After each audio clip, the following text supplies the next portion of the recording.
부산 국제여객 터미널을 오가는 수많은 배들 중에서도 가장 많은 여객을 실어 나른다는 부간 페리. 하루에도 수백 명의 사람들이 이 배를 타고 부산항과 일본 시모노세키항을 오가는데요. 지금으로부터 100여 년 전에도 이 뱃길을 그대로 다니던 배가 있었습니다. 그 이름은 바로 관부 연락선. 100년 전 그 추억을 더듬어 봅니다.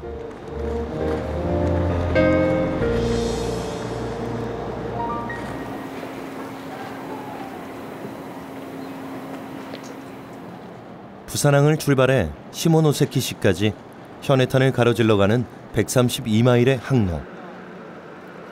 이 뱃길은 쓰시마를 제외하고 부산과 일본을 연결하는 최단거리의 항로인데요. 이곳을 정기적으로 오고 가는 배를 예전엔 관부 연락선이라고 불렀습니다. 관부의 부는 부산을, 관은 일본의 시모노세키를 의미합니다.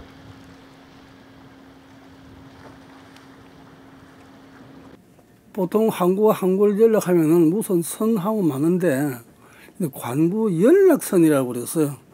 서로 연결시켜준다 이 말인데, 철로와 운송 배를 갖다가 항로를 연결시켜준다고 연락선이라고 그러는 거예요. 그러니 일본 동경에서부터서 출발해가지고 하관 시모노세키를 거쳐서 그다음에 부산에서 다시 또 서울로 또 그리고 또 중국으로 이렇게 뱃길과 철길을 연결시켜 주는 겁니다. 일본에서는 동경에서부터 산양철도에서 만드는 그 산양철도에서 운영하는 철로를 타고 와서 시모노세키 내려서 시모노세키에서는 다시 또 배를 타고 항로를 해서 부산에 도착하고, 부산에서는 다시 또 경부철로를 이용해 가지고 서울로 또 올라가는 신의주 또 경의선을 이용해서 위에까지 중국으로 이르는 이러한 배와 항로를 연결한다고 연락선이라고 부른 겁니다. 관부 연락선이 첫 백고동을 울린 건 지금으로부터 100년도 훨씬 더 전인데요. 1905년 9월 11일 일본에서 처음으로 닻을 올린 배는 바로 이키마루였습니다. 이키마루는 이제 관부연락선 가운데 최초의 관부연락선입니다. 그런데 관부연락선이 있기 이전에도 우리 화륜선이라 해서 전기선이 제물포나 부산에서 항로가 있었는데 이제 철도가 놓이면서 이제 명칭이 바뀌는 거죠, 연락선으로. 그러면서 최초의 관부연락선이 이제 이키마루인데, 이거는 바로 일본의 이끼섬을 딴 명칭이고, 그 이키마루가 만들어지고 난 뒤에는 이제 서시마를 따서 서시마마루 이렇게 만들어지는데, 그 다음에 이제 합방하고 난 뒤에는 고려라든지 신라라든지 경복이라든지 덕수라든지 창경이라든지 이런 명칭을 이제 사용합니다. 그런 명칭을. 그러다가 이제 일본이 이제 만주 대륙으로 진출하면서 금강, 그 다음에 흥안, 천산, 곤륜 이런 식으로 일본 제국이 확장되는 것하고 관부연락선 명칭이 이렇게 바뀌는 것하고 맞물려 있습니다. 그래서 이런 관부연락선이 총 11가지 종류가 된다는 것이죠. 종래에는 볼 수 없었던 호화 시설을 갖춘 최신식 선박으로 화제를 모은 관부 연락선은 곧이어 며칠씩 걸리던 뱃길을 단축하면서 교통수단의 혁명으로 부상했습니다. 이제 문제는 이제 관부연락선이라는 것은 이제 기차 티켓을 사면은 이제 연락선을 연계해서 가는 겁니다. 원웨이 티켓 형식인데, 부산 이제 초량역에서 일본을 시모노세키를 가기 위해서는 밤 10시에 타면은 그 이튿날 아침 9시에 그 시모노세키에 내리고, 시모노세키에서는 저녁 8시에 관부연락선을 타면은 부산에 7시에 내리고, 대체로 11시간 정도 걸렸고, 처음에는 이 야간 운행을 이제 위주로 했는데, 그 다음에는 이제 격일로 주간 운행도 하고 이렇게 했습니다. 지금이야 언제든지 쉽게 이용할 수 있는 뱃길이지만 당시만 해도 바다를 건너 일본으로 간다는 것은 상상조차 못하던 시절이었는데요. 그래서 승선 요금도 1등실의 경우엔 한 달 집세와 맞먹을 정도로 비쌌다고 합니다. 그 이제 염상섭의 소설 만세전에 보면은 그 간부역선 안에서의 그 차별 문제 이런 게 잘 나타나 있는데, 주로 이제 일본인들 가운데 부유층들이 이제 1등석을 씁니다. 1등석은 그 당시로서는 12엔 정도고, 그다음에 2등석이 7엔, 3등석이 이제 3엔 50전인데 3등석이 주로 이제 조선인 노동자들이나 또는 일본인 가운데 이제 하청 계급들이 3등석을 쓰는데, 그런데 그 안에서도 3등석에서도 인종 차별이 있다는 거죠. 그렇게 일본인과 조선인의 어떤 차별 이런 게 존재하고, 또 이런 차별은 그 배라는 아주 그 좁은 공간에서도 이제 있겠고, 타고 내릴 때에도 이제 그 어떤 신분 검열이라든지 자격 심사라든지 이때도 나타났다 이렇게 할 수 있습니다.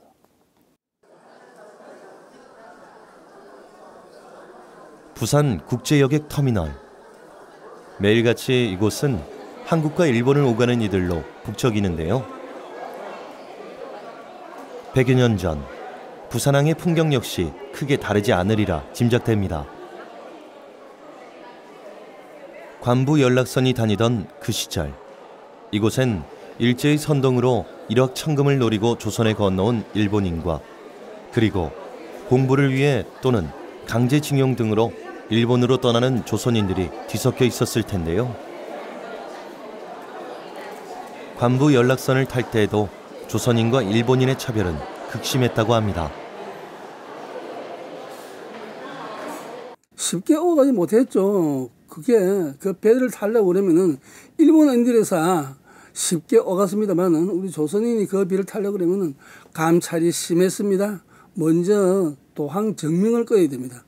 그 자기가 살고 있는 경찰서 가서, 또 경찰서 가지 못하면은 인근에 부두에 인근에 가가지고 끊는데, 그 뭐 생년월일 말할 필요 없고 뭐 그냥 본적지하고 뭐 그냥 사항들을 적고, 심지어는 그 사람의 인물 옷차림새까지 모두 기록해가지고 그걸 가지고 가야 돼. 그러면 그 앞에 경찰관하고 헌병이 지키고 있다가 그늘을 보고도 다시 짐 수색을 한 겁니다.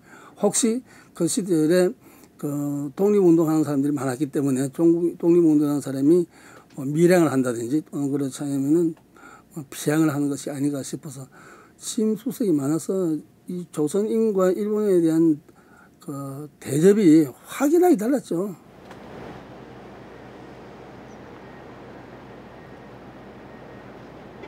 부산과 일본 시모노세키를 오가던 관부 연락선.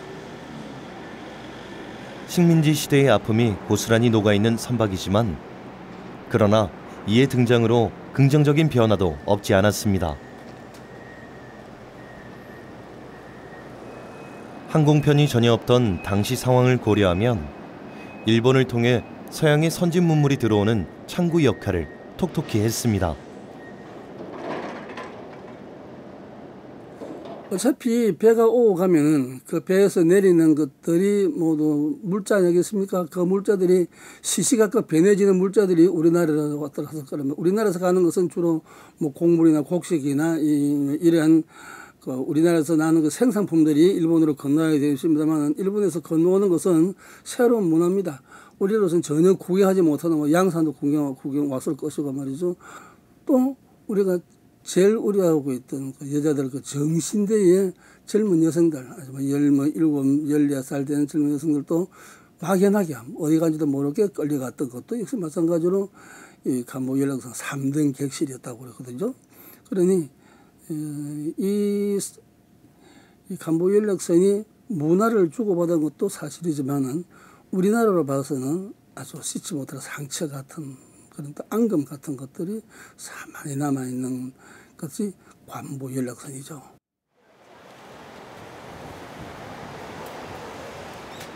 이처럼 관부 연락선은 한국과 일본 간의 물류와 여객, 그리고 문화를 수송하고, 부산은 그것을 다시 전국으로 실어 나르는 출발점이 됐는데요. 그래서인지 지금도 보수동 책방 골목에는 일본 사상서를 파는 서점들이 남아있다고 합니다. 또한 관부 연락선을 타고 일본으로 끌려가는 강제징용자를 소재로 한 노래도 있는데요. 울며해진 부산항을 돌아다보는 연락선 난간머리.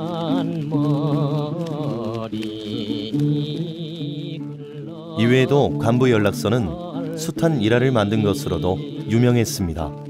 이 이제 1926년 8월에 두 남녀가 실종이 됐는데 그 두 남녀가 이제 가명으로 되어 있었죠. 그런데 나중에 알고 보니까 조선 최초의 그 소프라노 가수인 윤심덕이라는 사람하고 그다음에 그 당시에 아주 그 극작가로서 유명한 그 김우진이라는 사람이 두 사람이 동반 자살을 한 거예요. 그래서 이 자살에 대해서 많은 사람들이 이야기했죠. 낭만적인 정사다 이런 이야기도 했는데 요즘 와서 이야기는 20년대에 동반 자살이라는 것이 하나의 어떤 그 천재들이 보여주는 하나의 어떤 자기 확인 어떤 그런 형태로도 나타났다 하는 것인데. 그러나 이 두 사람은 이제 그렇게 아까 청춘 30 나이에 죽었지만은 많은 또 젊은이들은 일본에 가서 훌륭한 또 지식들을 가져와서 식민지 조선을 해방하고 하는 그런 쪽으로 더 노력했다 이런 이야기를 할 수 있겠습니다. 신여성의 대표 인물이었던 윤심덕은 미혼이었지만 김우진은 유부남이었는데요. 이루어질 수 없는 사랑 때문에 둘은 함께 현해탄에 몸을 던진 것입니다. 그렇다면 일본은 왜 관부 연락선을 만들게 됐을까요? 당시 일본은 한반도의 지배권을 확보하는 데 혈안이 돼 있었는데요. 철도 건설 공사가 이루어진 것도 이때부터입니다.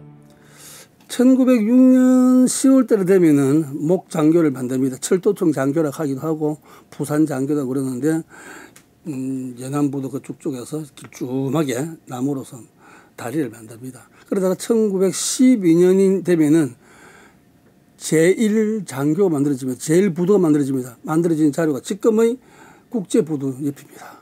옆에다가 거기에 세멘트 콘크리트를 가지고 부도를 만드는데 그 부두를 만드는 거기에 반드시 철로를 깝니다. 그때의 부산역이 그 부두에서 얼마 떨어지지 않는 곳에 바로 부산역이 있었습니다. 지금 sve관 앞에 거기 부산역이 있었기 때문에 그 부산역에서 계속되는 열차 선로를 깔아서 부두까지 연결됩니다. 그러니 얼마나 편리했겠습니까? 또 아주 고급스러운 화선으로 찾아서 밖에 왔으니까 물자들도 상당히 많이 고급스러운 물자들 또 일본으로 인해 가지고 서양에서 일본으로 돌아왔던 그런 문물들이 관부 연락선을 타고 부산에 상륙도 하기도 하고 부산에 상륙한 것이 있는가 하면은 경성으로 바로 올라간 경우도 있고 또 중국으로 바로 올라간 그런 경우도 있었겠죠.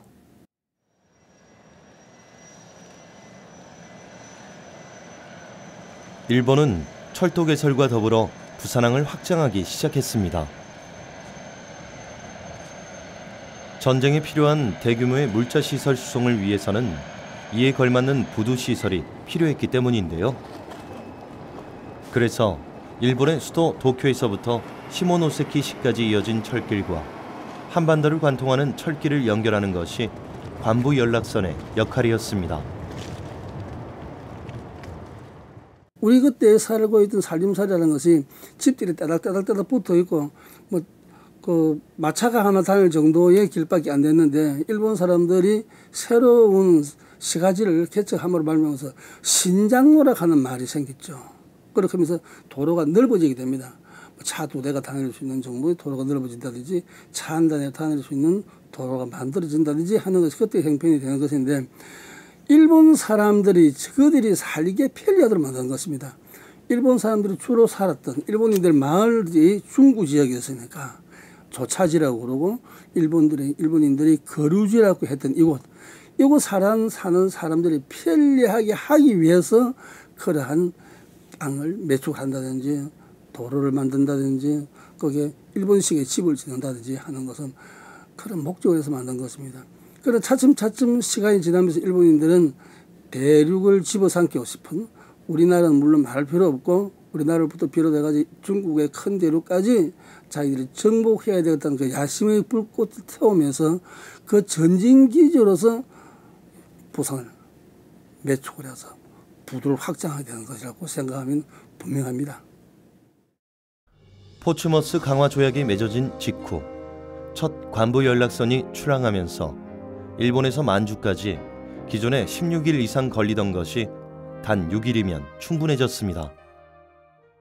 이용한 사람들은 일본인도 많고, 일본인 가운데는 장사치도 있고, 아예 일본 하청민으로서 조선에 와서 좀 편하게 살겠다라고 해서 정책적으로 이주해서 온 사람들도 있고, 또 여행객도 있고, 많습니다. 그리고 조선인도 일본으로 갈 때에도 노동을 하기 위해서 간 사람들도 있고, 그 다음에 유학을 하러 간 사람도 있고, 또 어떻게 팔려가거나 끌려간 사람도 있을 거고, 그래서 이 어떤 특정을 할 수는 없습니다. 그래서 이제 그런 이제 형태죠. 그래서 이게 굉장히 시간이 흐를수록 이동하는 그 수가 많아지는데, 한 관부연락선이 운행된 한 50년 동안 한 3천만 명이 왕래했다, 이렇게 통계가 나와 있습니다. 1905년 첫 취항했을 당시엔 300명가량의 승객을 실어 나를 수 있을 정도의 규모였습니다. 그러던 것이 1920년대 이후부터는 초기보다 2배 이상 커진 선박들이 운항됐는데요. 그렇게 점점 대형화된 관부 연락선은 40년대 접어들면서 2,000명의 승객과 2,000톤의 화물을 운반할 수 있는 초대형 선박으로 커지게 됩니다. 이는 보다 많은 병력과 군수물자를 운반하기 위함이었습니다. 1936년 취항한 공고마루로 운항시간은 7시간으로 단축됐고, 42년 덴잔마루 이후로는 8,000톤급 이상의 선박들이 등장했습니다. 그건 이제 일본 자본주의가 더 확장된 것도 되겠고, 물자나 사람들이 자꾸 늘어나니까 더 큰 배를 만든 것이고, 그건 간단한 이야기입니다. 그래서 일본이 더 많은 것들을 이제 이 조선과 대륙에서 이동해 갔다고 봐지는 거지. 그렇기 위해서 이 선박의 용량이 커진 겁니다. 예.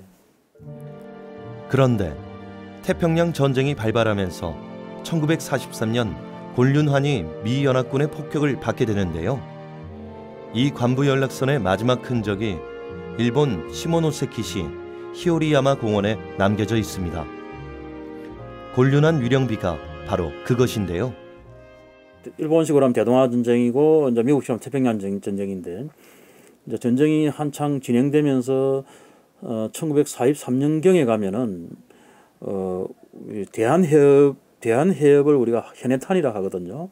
이 현해탄에도 이제 미국 잠수함들이 이제 나타납니다. 나타나면서 관부 연락선을 공격을 합니다. 그래서 이제 잠수함에서 이제 공격을 받고 침몰한 배가 곤륜함입니다. 곤륜환이죠. 그 곤륜환의 침몰을 애도하고 기념하는 비가 시모노세키에 세워져 있는 거죠. 그러니까 이 관부 연락선이라는 게 바로 일본 병력을 이동시키는 거거든요. 그 만주에 있는 이제 일본군을 이제 또 데려오기도 하고, 조선에 있는 일본군들의 군사력을 강화시키기도 하고, 어떤 군수물자를 이동시키는 역할을 했기 때문에, 이 곤륜함은 그 화물 적재 능력이 아주 큰 배였습니다. 그렇기 때문에 이제 곤륜함이 7,900톤인데 화물을 2,200톤을 실을 수 있었습니다. 그렇기 때문에 이제 이 배를 이제 미국 잠수함이 공격을 한 것입니다. 관부 연락선의 침몰은 일본 제국주의의 침몰이나 마찬가지였는데요. 미군의 공격으로 1945년 관부 연락선은 완전히 운항 정지됐습니다. 43년 시모노세키를 출발했던 곤륜함이 미국의 잠수함에서 쏜 기뢰에 맞아서 543명이 몽땅도 숨을 당하는 그런 일을 당합니다. 그러고 난 이후에 일본은 야간 운행을 일찍 금합니다. 간부 연락선에 야간 운행을 금합니다. 그리고 낮에도 헬기를 떼어가지고 간부 연락선을 같이 쭉 따라가면서 혹시 잠수함이 출몰하지 않는지를 관망하라고 관찰하죠. 그만큼 이제 위험한 지경에 이르는데 차츰 그리고 크다가 해방된과 동시에 간부 연락선은 폐관이 됩니다. 그랬다가 상당히 지난 이후 해방 이후 장단이 되었다가 부간 페리오라 하는 이름으로서 다시 이제 일본과 사이에 백길이 열리게 되죠. 그때는 이제 저쪽에 자기들은 관부라고 그러고 우리는 부간이라고 해서 페리오라 하는 이름으로 백길이 열려서 지금도 그 길을 배가 달리지 않습니까?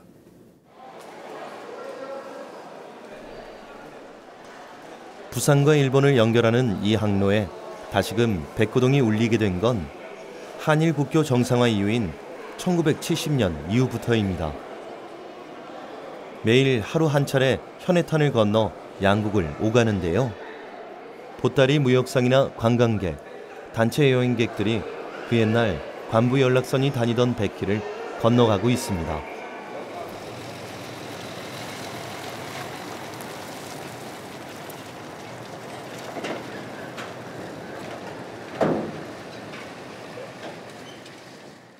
간부연락선은 일종의 우리가 간부연락선이라고도 이야기할 수 있겠고 현해탄이라고도 할 수 있겠는데 김윤식 선생님 같은 분은 이제 현해탄 콤플렉스 이런 말을 쓰거든요. 뭔가 하면은 이 간부연락선을 타고 일본에 이제 이렇게 간 사람들은 식민지 조선의 현실에 대해서 엄청난 그 굴욕감과 자각을 하게 됩니다. 그 이제 서구 문물이 들어온 도쿄나 이런 데 가서 새로운 신지식을 접하면은 마치 조선 후기에 우리 실학파들이 베이징에 가서 느낀 그런 기분을 느끼고 왔거든요. 그래서 그런 기분들이 결국은 이제 일본에 가서 지식을 받아들이는 창구 역할을 간부연락선을 했다고 봐지는데, 그렇기 때문에 식민지 상황이지만은 간부연락선이 우리한테 가져다 준 것은 엄청나게 많습니다. 그래서 여기에 대해서는 이제 아주 문화사적인 그런 측면에서 접근해 볼 필요가 있다는 생각이 듭니다.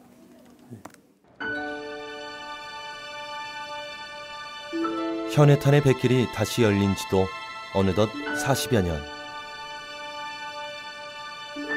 그러나 그 옛날 항로가 폐쇄되면서 강제로 끌려갔던 수많은 조선의 청년들은 영영 고향 땅을 밟지 못하게 됐는데요. 눈물과 절망이 뒤섞인 관부 연락선의 애환은 역사의 뒤안길로 사라졌고, 이제 다시 그 자리에 새로운 희망의 백길이 이어져 나가길 기대해 봅니다.